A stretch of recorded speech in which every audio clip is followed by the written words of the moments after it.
Welcome to the Mindset Design Podcast with your host, Arlin Moore. In this podcast, the hope is to provide the listener with actionable advice and inspiration to inspect their own mindset and make the changes they need to achieve success and fulfillment in their own life. If you'd like to support the show and learn more about mindset design, visit mindsetdesign.com or go to who.be/Arlin. That's hoo.be/Arlin. Or simply share an episode with a friend. That would be fire. Enjoy the show, and here's your host, Arlin. Welcome back to the Mindset Design Podcast. Hello, how are you? I am recording this one a bit later than usual, mostly because I had a pretty busy day, pretty packed day. Lots of content creation, a few meetings here and there, and I don't know, I'm really full-blown into Maxi and building and enhancing my mentoring system, and then also have some other exciting projects along the way. Today we're going to do our usual Ask Arlin, but before I do it, I'm going to kind of switch things up and I have like a rundown of things that have been on my mind, current events going on in my life that I wanted to share with you. I feel like it might add a little bit more fullness to this episode and provide you context and story into what is up ahead. So to start off, this podcast is sponsored by Ask Arlin. If you would like to participate in this show, just go to mindsetdesign.com/askarlin, and you can ask a question that I will answer on this show in depth, as well as get set up with a Maxi Success Coach to go in depth with you on your goals for 2021 and beyond. And today, I am excited to announce that I am officially, yesterday I mentioned it lightly, but today I am officially moving into I signed a lease to be moving into the Hollywood Hills in less than a month, which is something that's always been a fascination of mine. I'm sure it's been a fascination of, many people around the world. And I'm just excited because, I'm doing it. I'm really about to go and experience this. And, it's an experience, it's not a cheap experience, that's for sure. However, I think it's something that's going to really pay off in the long term with obviously the types of people that live there. I got a house that is right next to one of Johnny Depp's houses, which is interesting. It's a house in which Lady Gaga recorded the song Telephone. And it's a house that I plan to, hopefully with the pandemic and vaccines being distributed, be able to host events that you listening may even be able to come to. It is also a house that I plan to do lots of photo shoots for. Dun, dun, dun. The return of 8 a.m. I don't know what that was, the dun, dun, dun thing, but the return of 8 a.m. 8 a.m. has returned once already, but it's back again.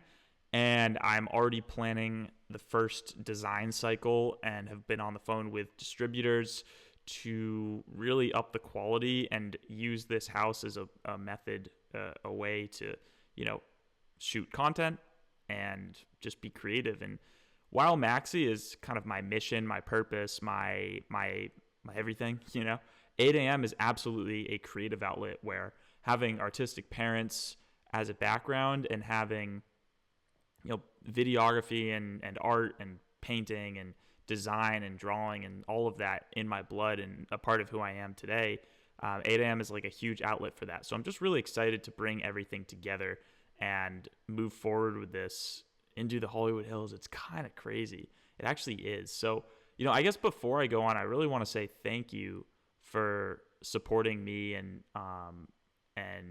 all the listens that you've given this podcast, and for, consuming content that I've made on Instagram and on YouTube after the last several years. I absolutely would obviously not be anywhere near here without you guys supporting, and, all the positive messages really mean a lot as well. The DMs, I read all my DMs, and it's a special thing. So I'm excited. I think I'm really excited. I've had a lot of consistency living in where I am right now, in Los Angeles. I'll reveal the exact location as soon as I move, but it's been a very consistent lifestyle. It's almost like an old person's lifestyle I've been living, and it's been quiet, but it's been good at the same time. I'm ready for some more excitement, and I think that the Hollywood Hills is one of the most exciting places to live with everything that can go down there and all the cool people. I'm also actually, funny enough, living near Shawn Mendes and Camila Cabello, who, I mean, it's not their only house, of course, but it's one of their houses. And so, who knows? Maybe I'll run into them a couple times. I am excited to move in. I move in mid-February, and it's just it's an exciting time in life, and I'm just looking forward to it.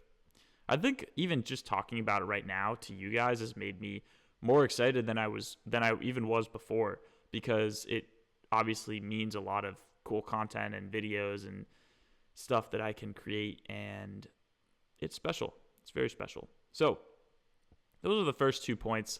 The next thing that's been on my mind, and this is kind of, we're going more loosey-goosey here, more esoteric, is just my thoughts on creativity, being creative, being consistent, and then when you're able to determine when work is done. Now, I've obviously been in this like creations world for quite a while. And over time, I think I've really shifted my focus away from like the micro of, is this particular piece good enough? More onto like, is the enjoyment of the craft increasing? Is like, for example, the way that I'm creating right now, like, is this enjoyable for me? Would it be more enjoyable if I, for example, upgraded audio equipment or upgraded to a studio setup, or if I upgraded, or not necessarily upgraded, but shifted the style of the show? And so like this, what I'm doing right now is fun.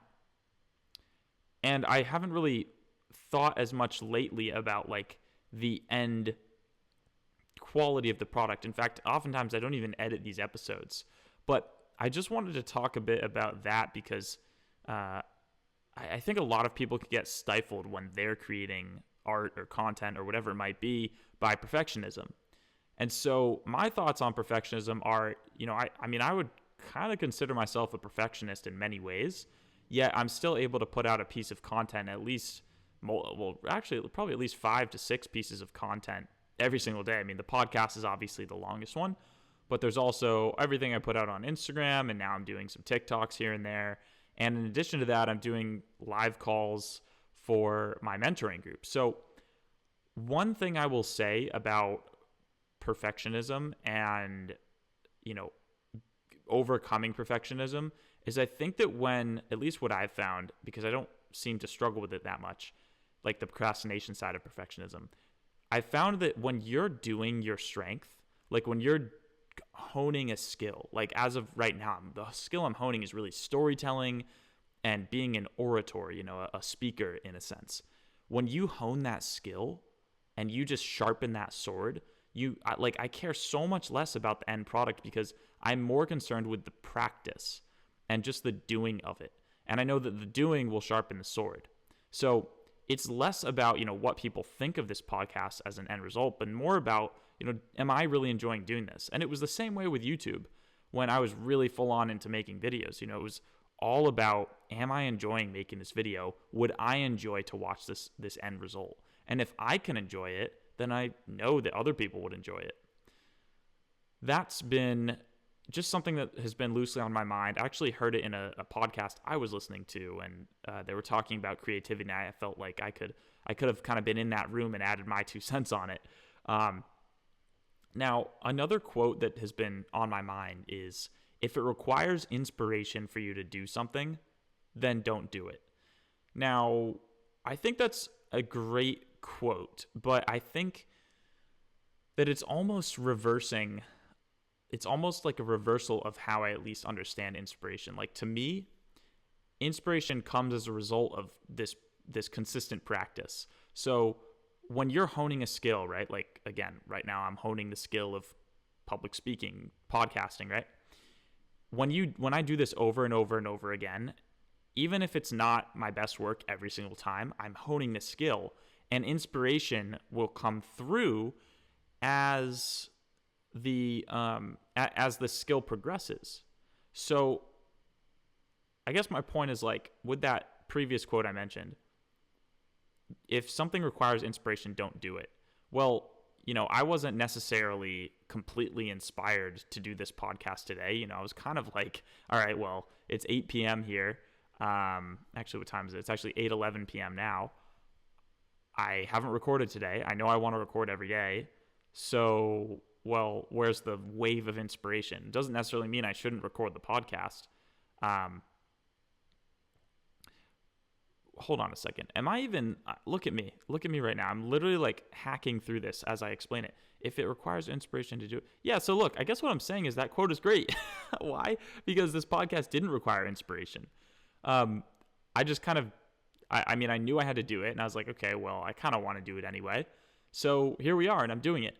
Wow, I probably sound silly right now. Oh, well. It's okay to sound silly. See, look, here's a perfect example of me putting something out into the world that's not perfect, but I'm putting it out there anyway. So maybe I'm proving my own point that, even though the work that you're putting out there isn't perfect, it's still about the process. It's still about the honing the skill. So, okay, maybe I came full circle and proved my own point. Now, the last point I want to make before going into this Q&A is I actually just, before recording this podcast, I did about a 35-minute meditation, and I just set a timer on my clock, and I sat down. And normally when I do meditation, I like to do it in nature. But there's not so much nature. I mean, there's the beach, but it's a little bit chilly here, so I can't really go outside. And in my apartment that I'm in right now, there's only like fake plants. So I actually bought myself some flowers a couple days ago, and I just put them in a vase, and I decided to meditate just by looking at the flowers. And what was interesting was that it really brought me back to it. Well, I had a few realizations that I wanted to share, but the first thing that was super prominent was it brought me back home. And I'm actually going home for about 10 days in beginning of February before I move into the hills. And as I was looking at the flowers, the meditation I was doing is basically just sit still in lotus position, and which is like crisscross applesauce basically, and just look at the flowers and just try to clear my mind and just breathe and be still. But what immediately happened was I was drawn into memories of just like being back home, because back home on Cape, if you guys have seen my YouTube videos of what it looks like back at my house on Cape, it is so natureful. It's like my house is almost like grown out of the ground of like nature, and it just feels so pure and natural, I guess is the best way to put it. LA is obviously very city-like. Even where I am, I'm close to the water. It's still like everything is tight together. I'm in an apartment. And so, I don't know, that connection to nature was super powerful. And I was almost able to get not the exact type of feeling and connection to nature that I do when I'm back home, but definitely got something out of just staring at a flower. And so something I recommend is, if you don't have any nature in your apartment, if you live in a city, go grab yourself some flowers, go grab some plants, and try to get in touch with that nature-esque nature. And even further, if you can, make an effort to go on a little trip and get a little cabin in the woods somewhere and just do some nature stuff on your own. And that's actually something I've been meaning to do for a little while, so I probably will soon, is just to like grab a little Airbnb, like a tiny home somewhere out in nature, and just bring a journal, no phone, and just kind of like do a little retreat, like a little silent retreat, a little meditation retreat away from city.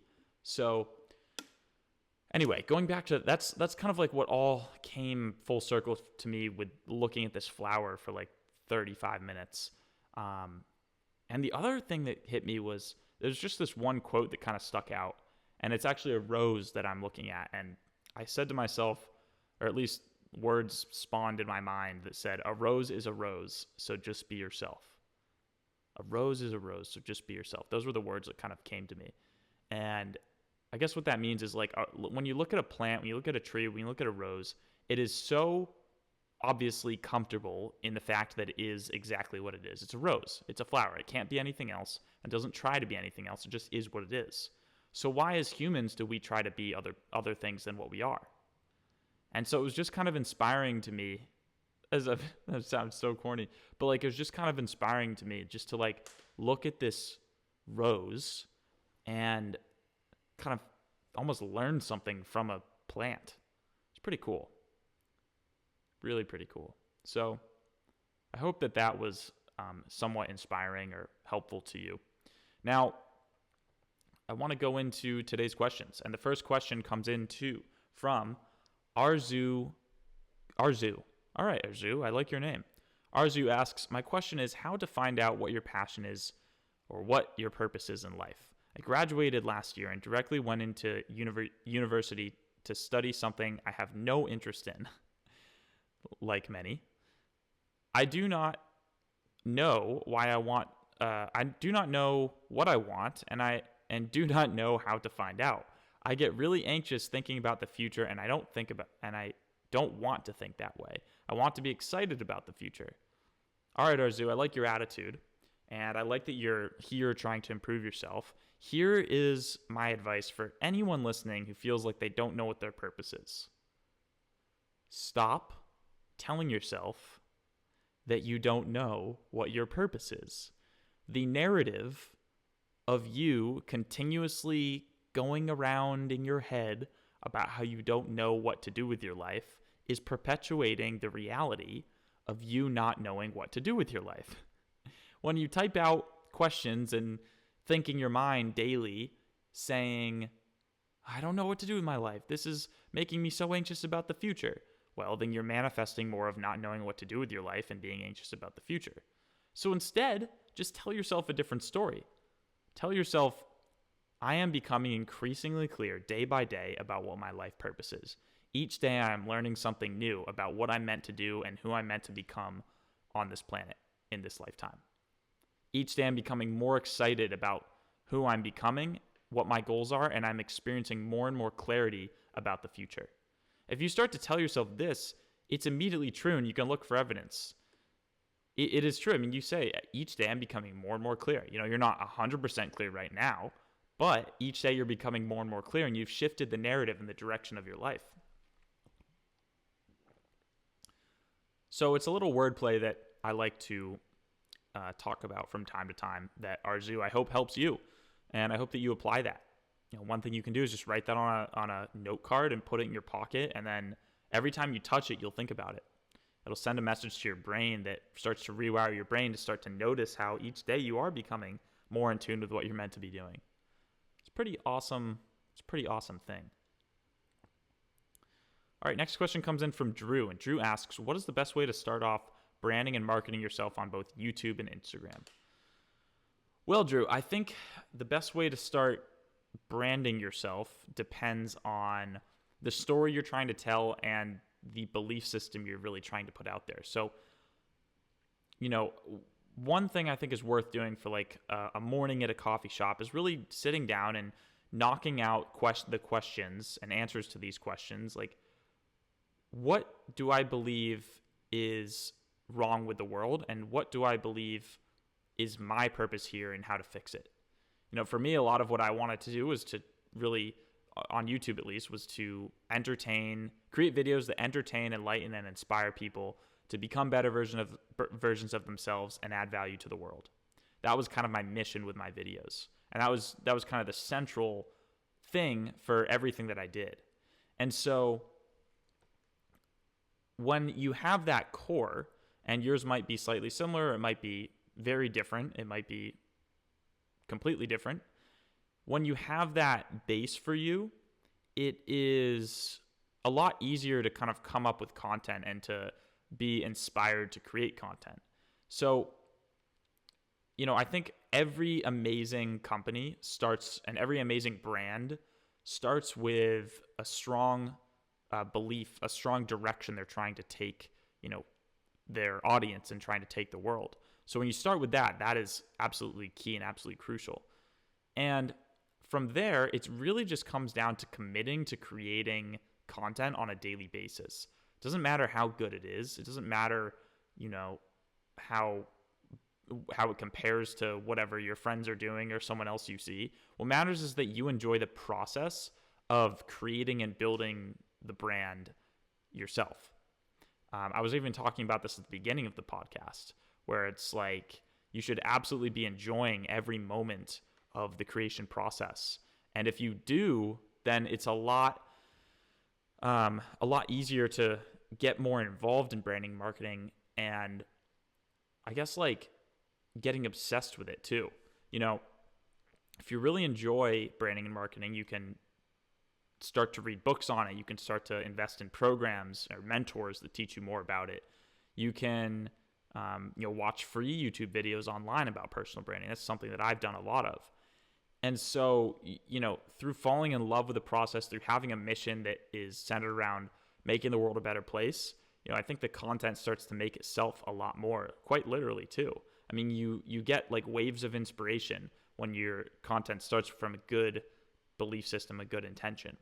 And I think the other thing to think about too is that TikTok is really the most popping platform there is right now, Drew. And if you aren't on TikTok, I'd probably recommend building your brand on there as well, because it's just, it's the most volatile platform. It's the easiest to get eyeballs on your stuff. So, I think getting clear on your mission and then just starting to create content as soon as possible and leaving no excuse for why you shouldn't put it out there to the public. Everyone started somewhere. And if you haven't started yet, well, then there's absolutely no reason you shouldn't start now. So do it.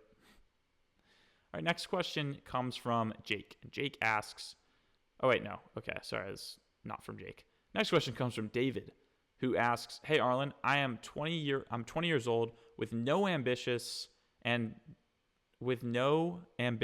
doing the same thing day in and day out. I go to work, come home, watch Netflix pretty much daily, and I'm sick of not being productive anymore. Do you have any advice on how to get out of a rut and start moving forward with my life?" Sure, David. So I appreciate your question. I appreciate you listening to this podcast. I mean, obviously, if you're listening to the podcast right now, then you have something in you that resonates with a type of energy that I bring, which wants to make the world a better place, which wants to, help others. And I relate to you because I was in this place as well when I was in my teens, and it was really frustrating because I felt like I had more in me, but I just didn't have the motivation to do anything. And I think what helped me to wake up and realize how much more fun life is when you're creating took a little bit longer than the shortcut that I might give you. But I guess the secret that I want to share with you, David, is life is simply so much more fun when you create. And it could be creating a podcast. It could be creating YouTube videos. It could be creating artwork. It could be creating a clothing brand. It could be creating a business. But the process of creation makes life so much more fun. Consuming, watching Netflix, these are things that I don't do at all, just simply because creating is so much more fun. Like, I would much rather spend all day creating than even spend 2 hours watching TV or Netflix. It is so much more rewarding and energizing to create. So just knowing that little thing, if you just try creating, you're going to realize like, oh, wow, that was fun. You'll have a good reference experience the first or second or third time you do it. And then you'll start to kind of shift into a pattern of like every day blocking out an hour or two, where was before you may have been consuming videos or series or movies on Netflix. Now you're just creating. It's so much more fun and energizing, and you're building something. So that's an exciting thing. I think another exciting thing that I can just share with you, David, is just knowing that when you define what it is that you want in life, because most people don't define it, it often just comes to you. So if there's someone out there that you follow on Instagram or something, you're like, oh man, I really want this person's life. Well, if you just say to yourself, by 2023, I would like to have a life like, and then insert whoever it is that you have, or I would like to have a business like, insert whoever you're modeling yourself after. Well, just defining that and thinking about it more often, you're going to start to feel inspiration that pushes you in that direction. But if you don't sit down and give yourself a few hours to define what it is that you actually want to do with your life, then you'll continue in this kind of societal programming state that you're in, where you're just getting programmed by Hollywood and Netflix, and it's not good, man. So take a second, like even right now as you're listening, pause this podcast, open a note on your phone, and just start to write out everything you want in life. And as soon as you define it, that's really step one. I'm serious. I mean, it's like there's not that many other steps. Step one is definition. Step two is manifestation. Like as soon as you tell the universe what you want, it's really like a genie in a bottle. It'll start to configure the universe in a way to help you make it happen. One book I actually might recommend to you, I'm just getting a sense that this would be a really great book for you to read, David. It's called The Alchemist by Paulo Coelho. I would love for you to read this book. You can get it on Audible. You can also buy it online. And there's probably free versions out there. There might even be an Audible version on YouTube. But I would suggest that instead of watching Netflix, listen to an audiobook like The Alchemist by Paulo Coelho. And then the second recommendation I might give to you, David, is called The Secret. And this one is, I believe it's free somewhere on the internet, on YouTube, if you do your digging. But on YouTube, I know it's about $3. It's called The Secret. And I think these two pieces will really inspire you. And I know because you like Netflix, you'll probably like The Secret. And it'll really propel you in the right direction, I promise. Our next question comes from Esther. And Esther asks, I would like to thank Arlin for the consciousness expanding content he's been putting out for years, and ask him for some exercises to clarify what I want to study and pursue career-wise. I would also like to dive into why I don't seem directly motivated by money or stereotypical success, or if I'm just subconsciously believe I'm not worthy of those things. Oh, this is an interesting question. All right, let me break it down by answering the first one, Esther. So you would like to ask to clarify some exercises about pursuing what you want career-wise. Well, I gave some exercises recently, or actually just now, to, I believe it was Drew, or no, it was Arzu. And so the same advice I would give to you. If you want clarity on what you should study or career-wise, then just tell yourself the narrative. Or you can even use third person, which is what I prefer. Esther is becoming more and more clear about what her life purpose is and what she's studying career-wise. Esther's becoming more and more clear about what she should study in school. Just start telling yourself what you want to be clear about, and you'll become gradually more clear. And just elaborate on that sentence, and make it exactly what you want, and it will start to happen. Next question you asked was that you'd like to dive into why you don't seem directly motivated by money or stereotypical success. Is it just because I subconsciously believe I'm not worthy of these things, so I don't let them into my frame? I also think my greatest fear is working hard to become successful, only to feel unfulfilled. I know I must become fulfilled in the now, but I think the fear is still there and keeping me from taking action. Interesting, Esther. So thanks for your support over the years. I guess I'll share a little bit of an experience that I've been having lately, because I've been relatively fulfilled from within for quite a while. In the last year or so, really during this pandemic, I've experienced more inner peace and inner happiness and inner acceptance and joy than probably ever before. And it's funny because it's gotten to the point where, now I'm having actually more financial success, and I have options to get things that I've kind of always wanted. Like I just mentioned at the beginning of this podcast, moving into a Hollywood Hills home, right? Which has been a dream for a while. If you told me that like sophomore year and said, Arlen, you're going to move into the Hollywood Hills next week, I would not have been able to contain myself. I literally would have freaked out. I would have been so excited. I would have been like, oh my God, no way. I'm going to go to the Hollywood Hills. I'm going to hang out with Kriya Tyler and get private jet footage and drones footage of the Hollywood Hills. And it's going to be sick. And I would have been, nuts. But now I'm so happy. I mean, I'm excited. Don't get me wrong. But it's like I know that I would be just as happy if I lived at home for the next, I did live at home for the first 7 months of this year, and I was super happy. I know I'd be really happy if I had a 1-bedroom apartment as well, because, it's just how my state has been. But it's still not really preventing me from wanting to explore and experience new things. So I think it's worth, looking inward more, Esther, and looking at, are you really fulfilled and happy in the now? And I guess one way I can help you to do that is to understand and just start breaking down kind of the 3 modes of experiencing life that I push people into. The first one is acceptance. And this is really like wherever you are, no matter what circumstances you're in, you can at least accept those circumstances. So, no matter how bad the situation, you can at least accept it. If you can't accept, then you'll never move beyond an uncomfortable situation. So whatever you're experiencing right now, if it's some kind of like limiting belief or some kind of feeling like you don't deserve something, just accept that feeling is there. That's step 1 for moving beyond it.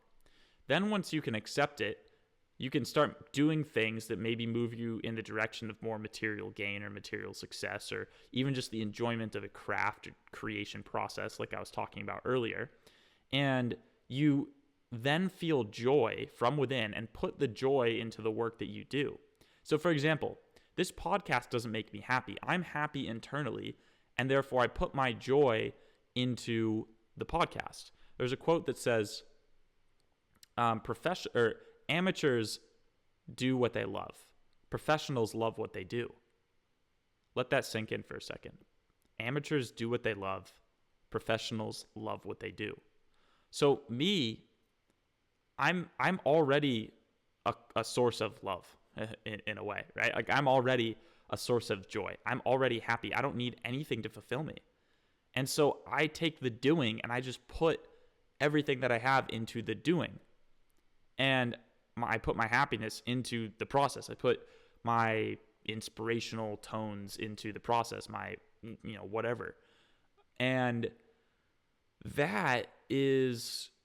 that's joy. Okay. So level 1 is acceptance. Level 2 is joy. Level 3 is enthusiasm. And that's when you're kind of met halfway by universal intelligence, you could call it, where kind of like an overflow of energy sort of takes over you and brings you into a territory where, or a mode of operation that doesn't even honestly seem humanly possible. This is like enthusiasm is what allowed the Egyptians to build the pyramids. And enthusiasm is what allowed Anne Frank comes to mind. Anne Frank to write Anne Frank's diary. Enthusiasm is what allowed Edgar Allan Poe to write all of his amazing poetry. Enthusiasm is what allowed Alfred Hitchcock to create the movies that he created, the 52 amazing films that he created, including Psycho, The Birds, my favorite movie of all time by Alfred Hitchcock, Vertigo. Enthusiasm is what leads people to create amazing works of art. It's what led Manuel, what's his name? The guy who made Hamilton, that guy. Inspiration is kind of when you're met after. It's what allowed the Beatles to create all of their music. So the 3 modes of being, I think, are worth looking into and paying more attention to in your own life. Like, are you resisting anything? Is there anything in your life that you are resisting? And if you are, then just start to experience acceptance. And the next part of that is when you do feel like you have some sort of limiting or negative belief. One thing I always look at with limiting beliefs or negative beliefs is some sort of body letting go practice. So you might want to look into, letting go meditations are super helpful, especially subconscious release meditations. You can also, Esther, look into holotropic breath work.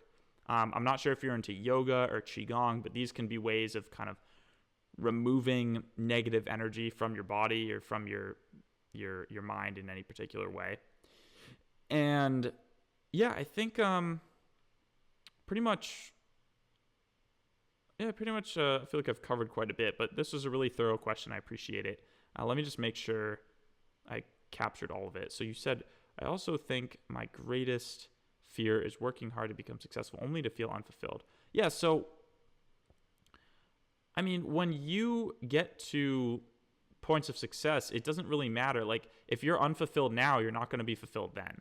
So feeling fulfilled now is the basis of all happiness. And like I said, I'm moving into the Hollywood Hills that next month, but I'm just as happy as I was when I was living at home 5 months ago.